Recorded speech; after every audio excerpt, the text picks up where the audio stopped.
Hello guys, welcome to Pixup. So meron tayong repair again and again. MSI GeForce RTX 3090 guys. So try natin check. So based on my checking kanina guys, hindi siya nagpa-power on once na nasa PC. So try natin lagay sa power bands. Boom! Shorted guys. 3.64 po yung kanyang amperahe. At yung 12 volts nag-drop to 3.4 voltage. So shorted po siya guys. May something po sa kanya. Kaya hindi siya nagpa-power on kasi nahatak yung kanyang voltage papunta lang sa ground. Nag-ano siya, overprotection voltage. Okay guys, try natin check. See you later. Baklasin natin to guys. Okay. Pero guys, tatlo yung kanyang 8 pin. Dalawa lang kasi yung 8 pin kung available. Paano ko ba ito magagawaan pag tinest natin? Pero anyway, tanggalin muna natin yung shortage bago natin problemahin yung pag-test ng pag may display na. Hoping sana magawa natin to guys.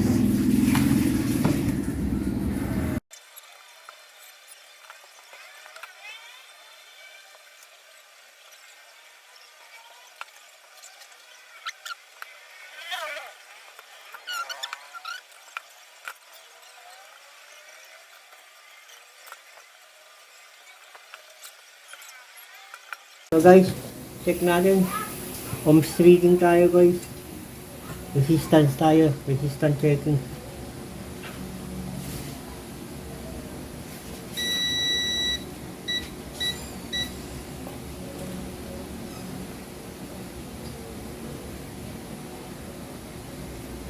Hmm.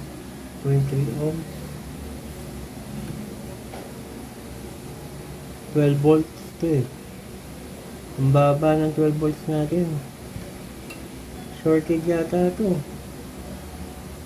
Dapat nasa kilo ohms yan. Shorted nga. Shorted yung 3 volts natin dito. 1, 2, 3, 4. Okay. 3.3 good. Nasa kilo ohms. Hindi ko alam ito kung 1.8 ba to. Good. Nasa kilo ohms. Okay din ito reading nito. Ito hindi ko alam kung 1.5 o 5 volt. Good. Hindi naman masyado mababa. Good. 12 volts. Tatlong 8 pin. 1, 2, 3. Baba. Shorted. Yung isang 8 pin. Yung first 8 pin shorted. Mababa yung kanyang resistance. Pangalawa na sa kilo ohms, good. Pangatlo, yun, mababa rin ang resistance niya. May shorted po dyan. Shorted yung first and third na 8 pin. Yung second, okay naman. Then mababa yung resistance ng 12 volts dito. Yung 3 pin niya na 12 volts mababa.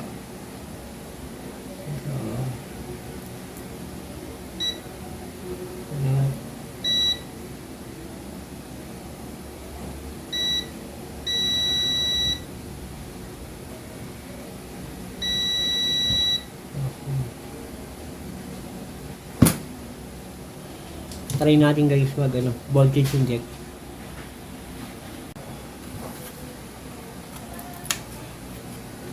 Ito problema ko guys. Dahil yung aking pang testing, dalawa lang yung kanyang 18, ito tatlo. 1, 2, 3 gagawin natin. So, ang gagawin lang naman natin, mag-voltage checking tayo. So, itong second good naman. Itong first and third, dito tayo magsalpak. Try tayo. Mabilisan lang to guys. On off tayo ng power bands natin.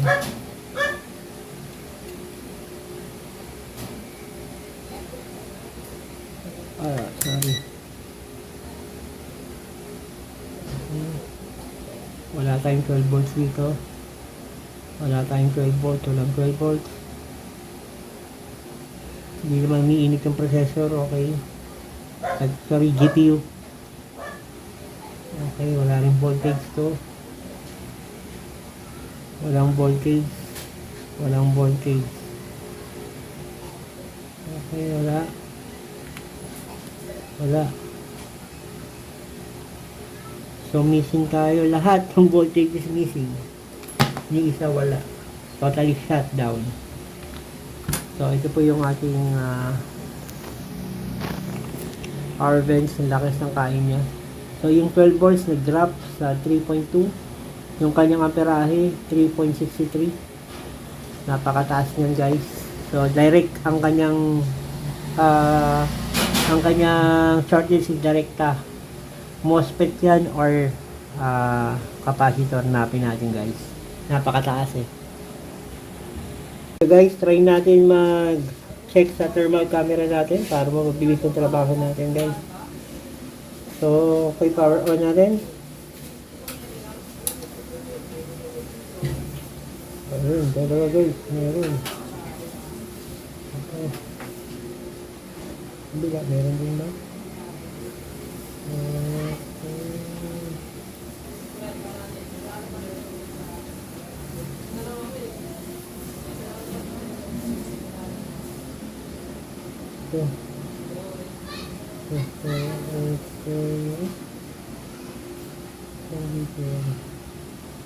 Okay.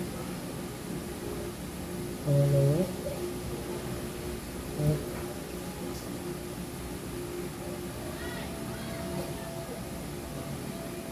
Pang-apat.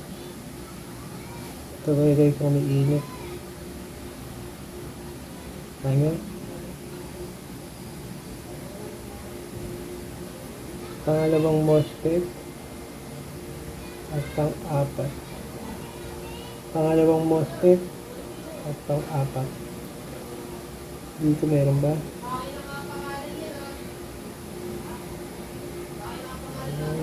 Okay.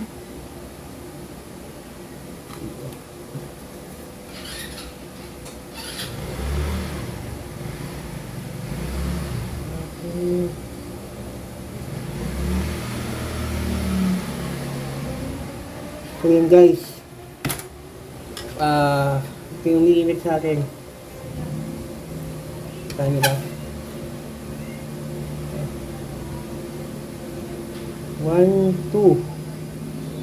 Pangalawa at pang-apat. Double-check na natin. Pangalawa, pang-apat. Pangalawa at pang-apat. Pangalawa at pang-apat.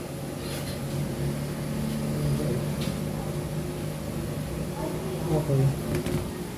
So, try natin tanggalin yung guys. And guys, tanggalin natin tong pangalawa at pang-apat. Pinagyan ko guys ng cover para hindi matusta yung nasa paligid niya. Okay guys.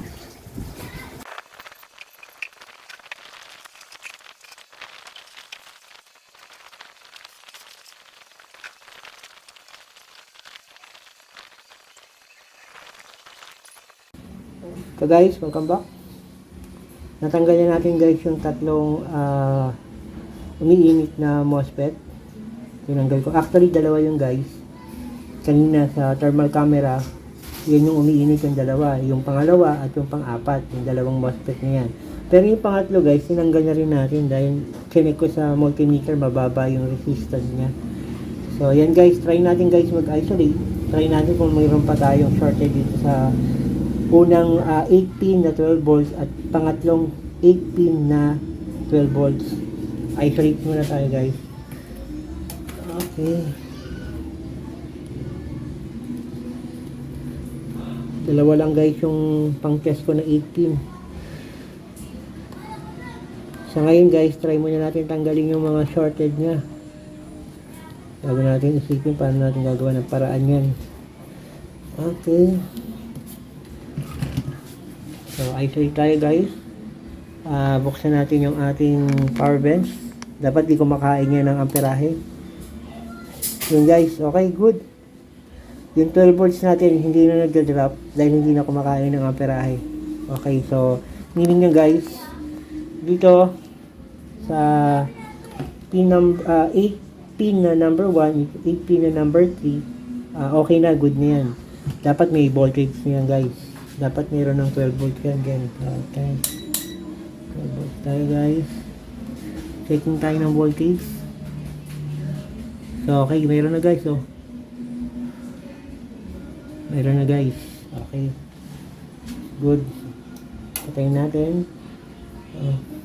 So, guys, remember, dito naman tayo kasi nakita natin dito kanina upon checking natin bago tayo mag-start, yung kanyang 3 pin na 12 volts ay shorted. Check na natin ulit guys, baka hindi na shorted, sana nga para dahil tayo guys para maganda. 1, 2, 3 ganyan pag shorted po. 1, 2, 3. So shorted po talaga siya. Direktang shorted siya. Bakit kaya ganun pa rin? Ito guys, malamang ito ay supply nitong BRM piece, yung mga piece na to. Ilang piece to? 1, 2, 3, 4, 5, 6. Ito hindi ko alam kung anong power coil to guys. Okay, try natin guys mag isolate ulit. Siyempre shorted yan. Try natin kapitan ng PCIe guys. Then check natin sa power bench.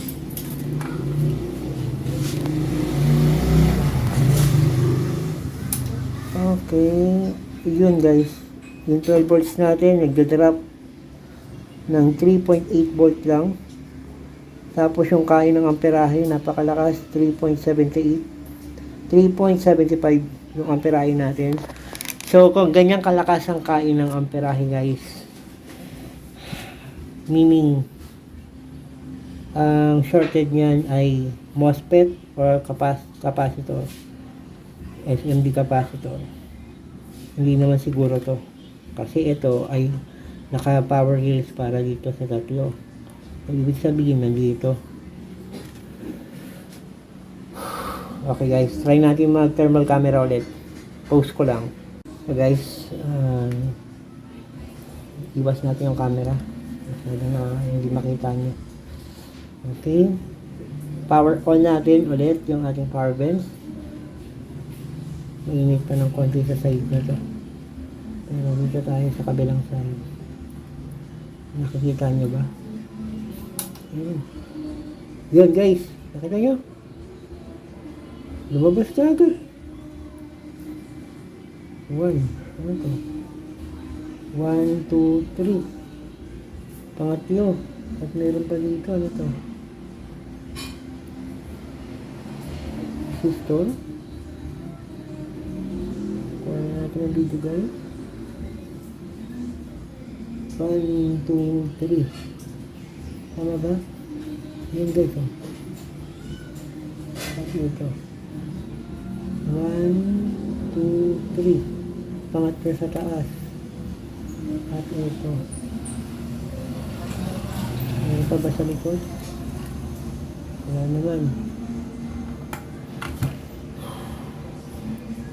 Yan. So, ang ating problem guys, makikita, picture natin para makita ko mamaya. Okay. So, ito guys yung umiinit.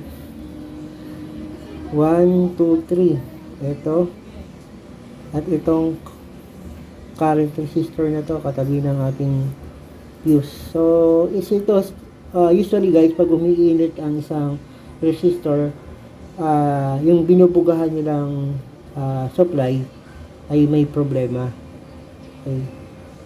Kaya umiinit ang resistor niyan. Pero ang resistor guys, never yan nagkakos ng shorted. So, patayin natin guys. So, what now? So, ganun ulit. See you later guys. Tatanggalin natin tong pangatlo. Okay, mag-check tayo ulit kung meron pa rin shorted.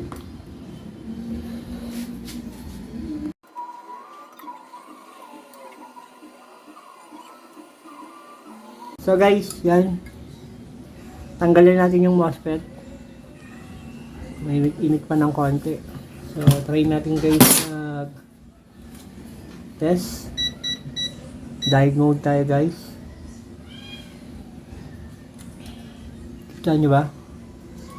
1, 2, 3. Yan guys, wala na. Kasa ng reading niya. Good. Try natin guys, isolate tayo. PCIe. Remember guys, sinuli natin kanina to, nagkaroon ng amperahe, taas ng kain niya.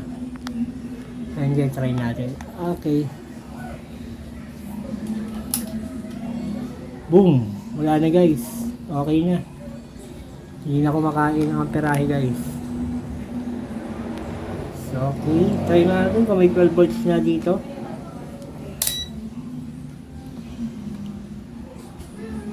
Yun. May 12 volts na. Kanina guys, wala yan, di ba? So may 12 volts na tayo rito. Okay, good. So, patay natin. Okay, try natin guys. Palitan na yung mga MOSFET na yan. Hanap tayo. Meron tayo rito guys na donor board. Google tayo rito. Dito kumukuha ng mga MOSFET na katulad ng RTX 3070 o 3090. Dito guys, meron pa rito. Kunin natin. Okay guys, see you later. Post muna natin.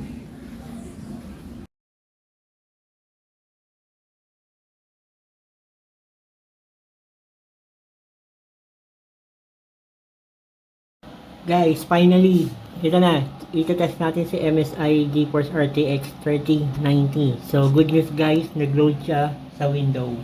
So, yung specification niya guys, RTX 3090. Meron siyang 24 MB o 24 GB. So, na-detect naman yung kanyang driver. This device is working properly. Okay. That's it guys. So this time guys, i-try natin i-check to Bench Valley and Panmark. So okay guys.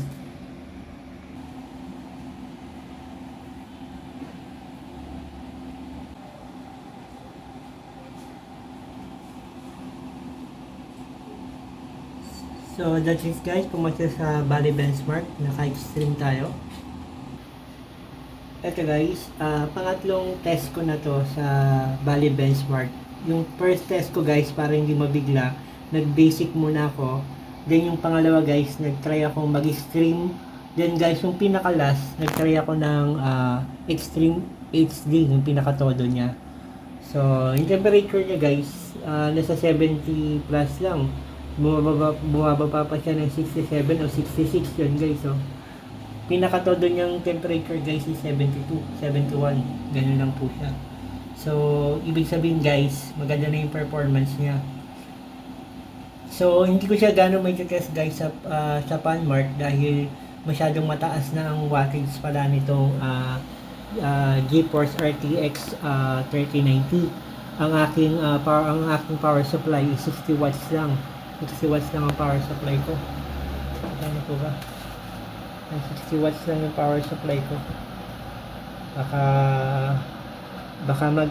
shutdown kasi masyadong mataas yung kain ng kanyang wattage.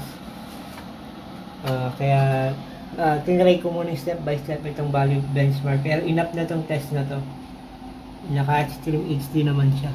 So yung temperature natin 67. Maganda yung ikot ng fan. Okay, try natin yung i-explain. Close natin. Wait. Okay.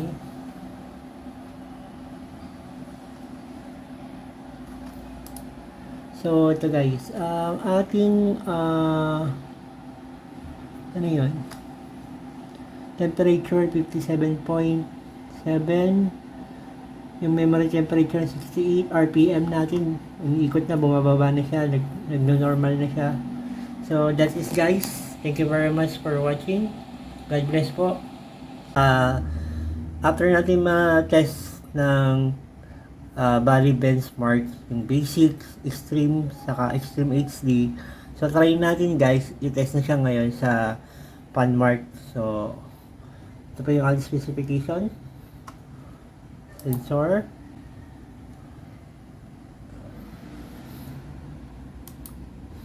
okay,